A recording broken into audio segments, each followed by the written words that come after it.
For decades, the United States government told the world one simple lie. There is no such place as Area 51. No maps, no confirmation, no answers. But thousands of people worked there, and some of them were erased from history. Deep in the Nevada desert lies a place surrounded by armed guards, restricted airspace, and secrets buried deeper than the ground itself. This is where the most classified projects in American history were hidden, where something not human was studied. This story is not science fiction. It is based on declassified documents, military pilot testimonies, leaked Pentagon footage, and witnesses who tried to speak and were erased instead. In this video, we will uncover the true history of Area 51, from its secret creation during the Cold War, to recovered materials no one could explain, to the reason full disclosure has never happened. Watch carefully, because some truths are not hidden. They are delayed. Area 51, the base that officially did not exist. For more than half a century, the United States government insisted on one thing. Area 51 did not exist. No official acknowledgement. No public documents. No maps. Yet fences were guarded. Airspace was sealed. And people disappeared from records after working there. The secrecy was not accidental. It was deliberate. The desert where nothing should exist. Deep in the Nevada desert lies a dry lake bed called Groom Lake. From above, it looks empty, flat, lifeless. But this emptiness is exactly why the location was chosen. No cities, no highways, no witnesses. In the early 1950s, CIA officials searched for a place so remote that even accidental discovery would be unlikely. Groom Lake was perfect, surrounded by mountains, invisible from public roads, protected by natural isolation. This was where the United States would hide what the world was not allowed to see. 1955, the birth of a secret. In 1955, the Cold War was at its peak. The United States feared Soviet nuclear superiority. Intelligence was everything. The CIA needed an aircraft that could fly higher than any enemy radar could track. So they created the U-2 spy plane. But testing such an aircraft required absolute secrecy. That is when Area 51 was born, though it was never called that officially. Internally, it was known as the Ranch. Even the name was misleading. The workers, who were never there. Engineers, pilots, and technicians were recruited quietly. They were not told where they were going. Many were blindfolded during transport. Others were flown in on unmarked aircraft that departed daily from Las Vegas.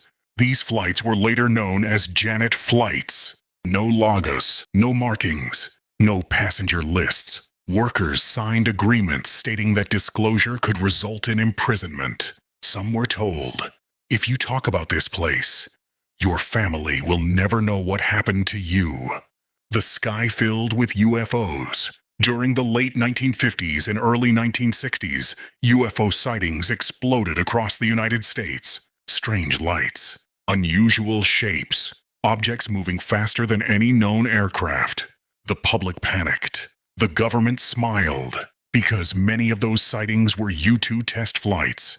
The planes flew so high that sunlight reflected off their silver wings at dusk, making them appear unnatural. Instead of correcting the public, the government allowed alien rumors to spread. It was safer than admitting the truth. The first lie that worked. CIA documents later revealed a disturbing strategy. UFO reports provided excellent cover for classified aircraft testing. In other words, aliens were a distraction, and it worked perfectly. People laughed. Scientists mocked witnesses.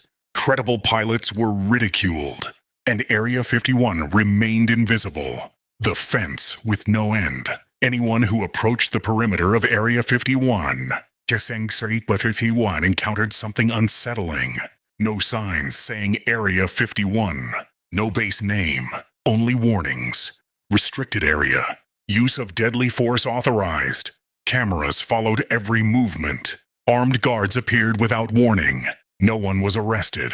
They were simply told to leave. Immediately, the files that vanished. Employees noticed something strange. There were no personal records, no HR files, no employment history. When workers later tried to list Area 51 on resumes, they were told it never existed. Some found their college records altered. Others discovered tax histories missing. It was as if working at Area 51 removed you from reality itself. The question no one asked aloud. At first, Area 51 was about planes. That much is confirmed. But then came the question that no one dared to ask. Why did secrecy increase, even after the planes became public? The U-2 was revealed. The SR-71 Blackbird became known. Yet Area 51 grew more secret, not less. New hangars were built. Security doubled. The base expanded. Something else had arrived. Roswell was not the beginning. Most people believe the mystery began in 1947, in the desert near Roswell, New Mexico. That belief is wrong. Roswell was not the start. It was the first time secrecy failed. The crash that slipped through control. In early July 1947, rancher William Mac Brazel discovered strange debris scattered across his land. Not metal, not rubber, not wood. Thin sheets that could not be bent. Fragments that returned to shape after being crushed. Symbols that looked like writing, but not from any known language. He reported it to authorities. Within hours, the U.S. Army issued a statement. We have recovered a flying disc. The next day, that statement vanished, replaced with a new explanation. It was a weather balloon. The speed of the reversal caused panic inside the military. Too many people had seen the debris. Too many statements had already been made. What was really recovered? Decades later, documents confirmed Project Mogul, a classified program using high-altitude balloons to detect Soviet nuclear tests. But witnesses insisted Project Mogul did not explain everything. Several military personnel described materials that behaved unlike anything manufactured in 1947. One officer later said, I had handled aircraft wreckage before. This wasn't anything we had. The debris was divided, some sent to Wright Field in Ohio, some transported elsewhere, not to a named base, but to a restricted facility in Nevada that already existed. Quietly. Why Nevada? Nevada offered three things no other location could. Vast uninhabited land, existing classified airspace, a base that officially did not exist.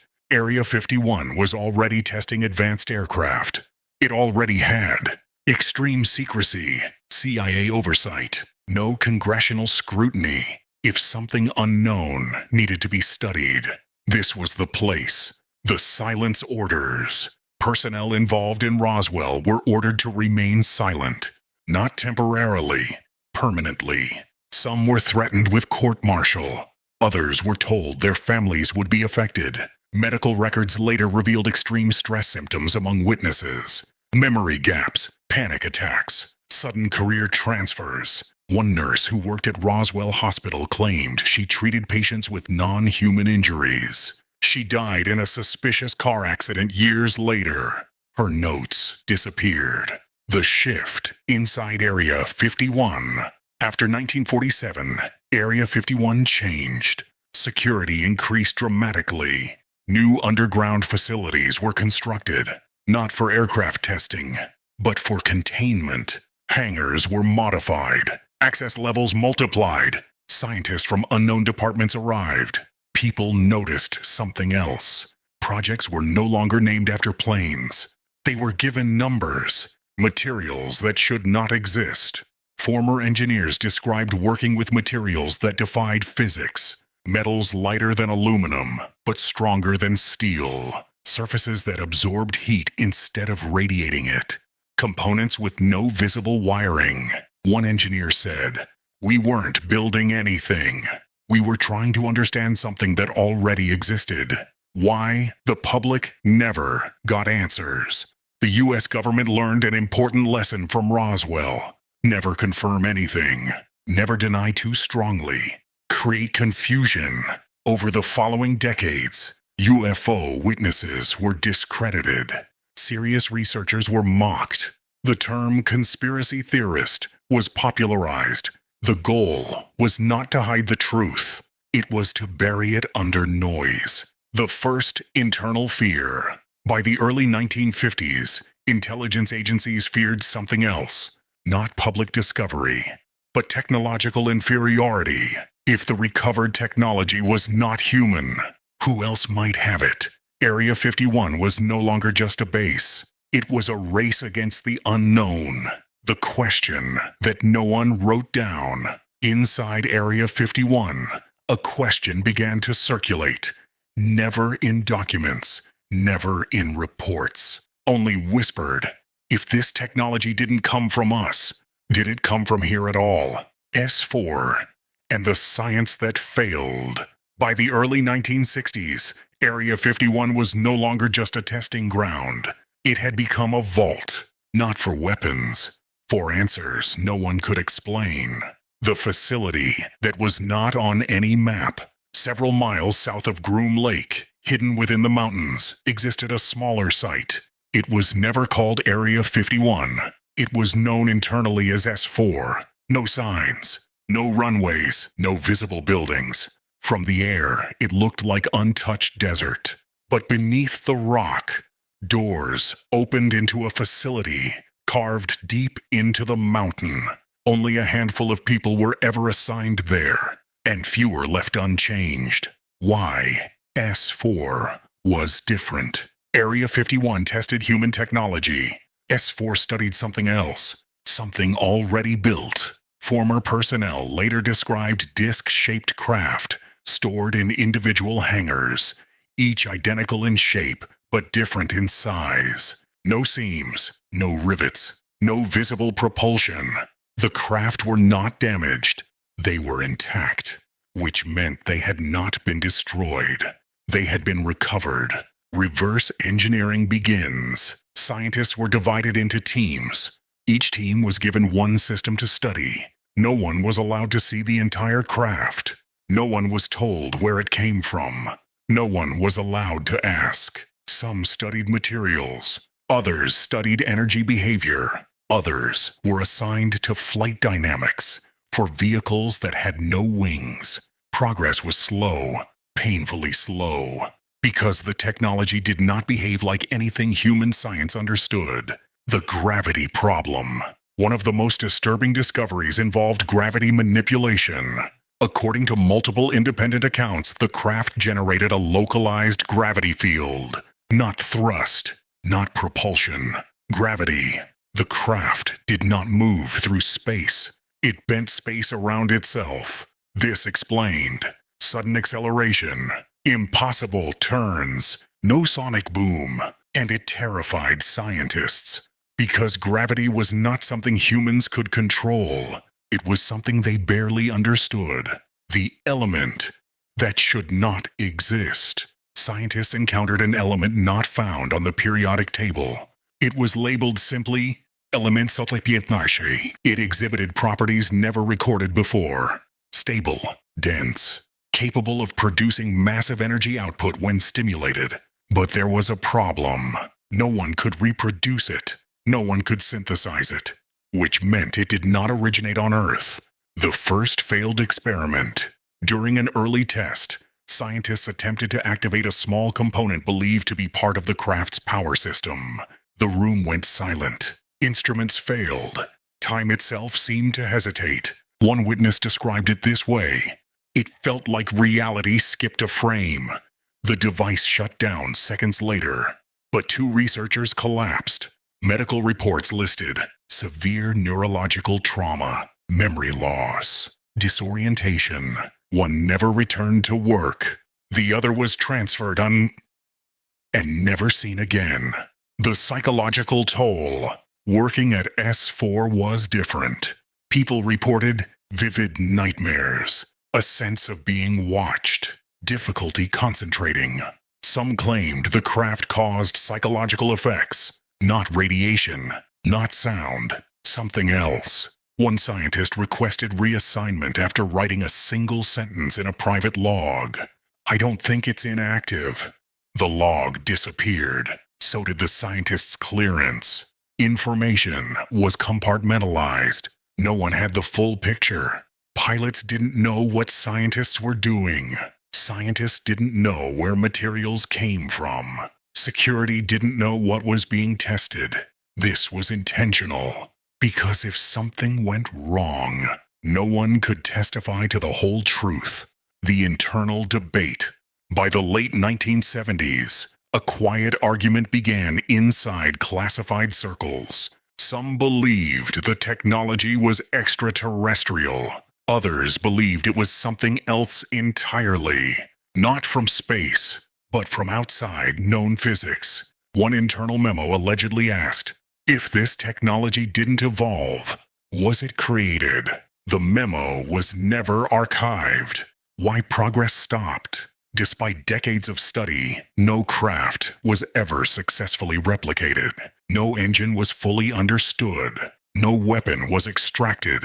The technology remained foreign. Area 51 and S4 became less about advancement and more about containment.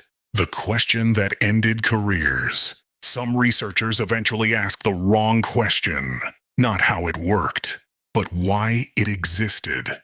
Those individuals were quietly removed from the program, their records sealed, their names erased from project lists, because that question had no safe answer. The man who spoke and was not silenced. For decades, secrecy at Area 51 worked perfectly. People whispered, rumors circulated, but nothing solid ever surfaced. Until one man decided to talk. 1989, the night the story changed. In May 1989, a man named Bob Lazar appeared on a Las Vegas television station. His face was partially hidden, his voice distorted. He claimed something extraordinary. He had worked at a facility called S4 near Area 51, and the United States government was in possession of non-human craft. What Bob Lazar claimed. Lazar stated that he was hired as a physicist to work on reverse engineering alien technology. According to him, the craft were not built by humans. They had no visible engines. They operated by manipulating gravity. They were powered by element 115. He described the craft in precise technical language, not like a storyteller, like an engineer. The reaction was immediate. Within days, Lazar was labeled a fraud. His education was questioned. His employment records were missing. Universities denied knowing him. The media moved on. But something strange happened. The government never charged him, never sued him, never arrested him, which raised a terrifying question. If he was lying, why not silence him? Things Lazar should not have known. Lazar revealed details that were later confirmed. The existence of S4, the use of Janet flights, the extreme compartmentalization, the test schedules of secret aircraft. Most notably, he predicted test flights on specific nights. People went to the desert. Lights appeared in the sky, exactly as he said. That should not have been possible. The erasure of a life. Lazar claimed that after speaking out, his security clearance was revoked. His past was altered. His education records were wiped. He described it as being erased without being killed. Former intelligence officials later admitted that record manipulation was standard practice for classified projects.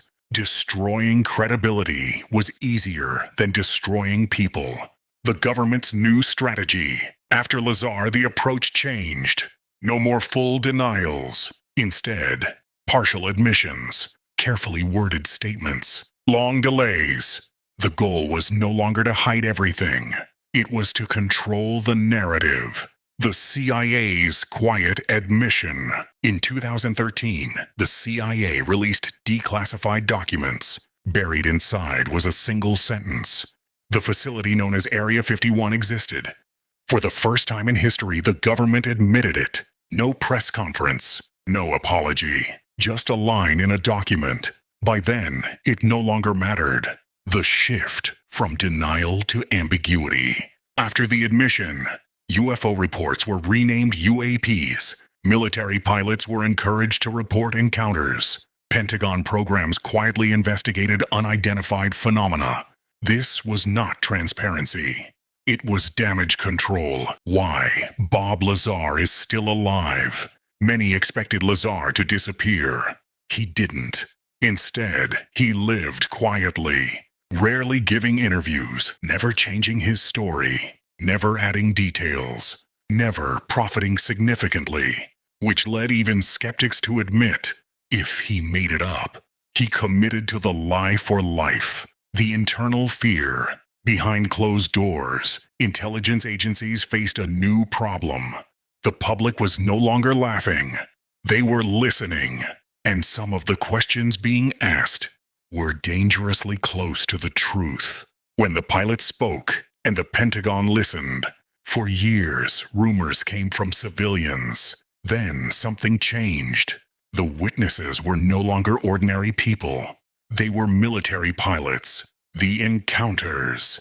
No one could ignore. In the early 2000s, U.S. Navy pilots began reporting encounters with objects that defied known physics. They described craft that could hover without propulsion, accelerate instantly, drop from 80,000 feet to sea level in seconds, perform right-angle turns at hypersonic speed. No exhaust, no wings, no sound. Radar confirmed what their eyes saw. These were not glitches. The Tic Tac incident. In 2004, off the coast of California, fighter pilots encountered a white, oval-shaped object, later known as the Tic Tac. Commander David Fravor described it as a craft with no visible means of lift or propulsion. It moved like nothing I've ever seen. The object mirrored the jet's movements, then vanished. Seconds later, it reappeared at the pilot's classified rendezvous point. That should have been impossible. The videos the Pentagon couldn't deny. In 2017, 3 military videos were leaked. Flirion, Gimbal, Go Fast. At first, officials hesitated. Then the Pentagon did something unprecedented. They confirmed the videos were real. They confirmed the encounters happened. But they refused to explain what the objects were. Only what they were not. What they admitted. The official language was careful. The objects were unidentified, aerial phenomena, not aliens, not drones, not experimental aircraft, at least not American ones. That left only one category, unknown. Why the language changed? The government had learned something over decades. Denial no longer worked. Mockery no longer worked. So they chose a new approach. Normalize the mystery. By allowing discussion, they reduced panic. By releasing limited truth, they controlled curiosity. And by never offering conclusions, they avoided responsibility. Area 51 in the modern era. Satellite imagery shows new construction at Area 51. Massive hangars, extended runways, underground expansions. Security has increased, not decreased. The base is more active now than ever before, but its mission has evolved. It is no longer just about aircraft. It is about observation. What former officials quietly admit. Several retired intelligence officials have hinted at something disturbing. Not confirmation of aliens, but confirmation of technology not fully understood. One former director said, "We are not at the top of the food chain when it comes to intelligence." Another stated, "Some phenomena are beyond current human science." Carefully worded, legally safe. terrifying if true. The question that remains: if these objects are not American and not foreign, then what are they? Extraterrestrial, interdimensional, something older than humanity itself. Area 51. Area 51 does not answer that question.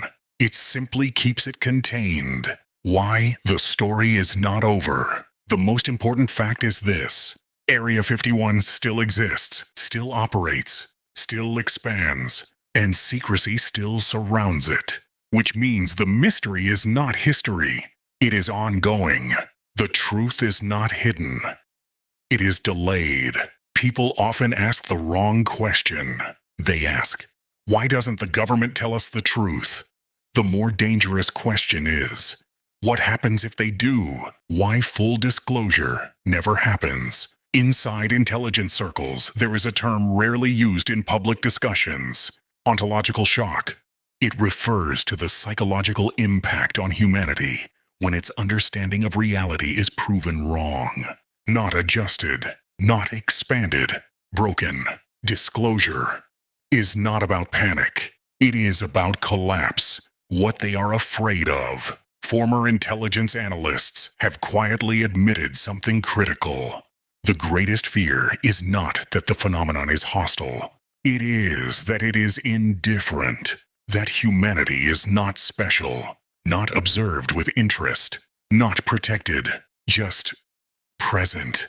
If the technology studied at Area 51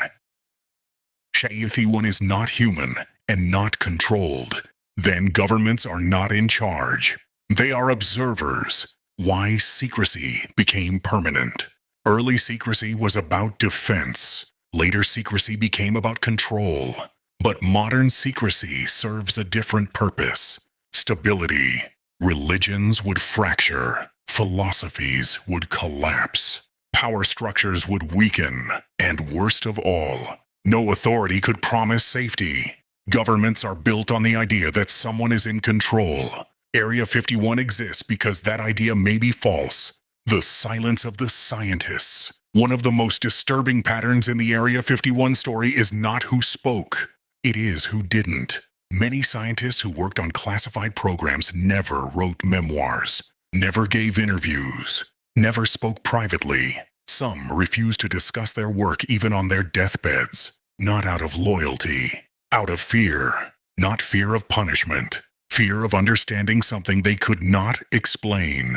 The possibility no one likes. There is a possibility, discussed only in the most restricted circles, that the phenomenon is not visiting, that it has always been here, that what is being observed is not arrival, but exposure. Area 51 may not be studying visitors. It may be studying neighbors. Why Area 51 still expands. If the mystery were solved, the base would shrink. If the threat were understood, the base would change.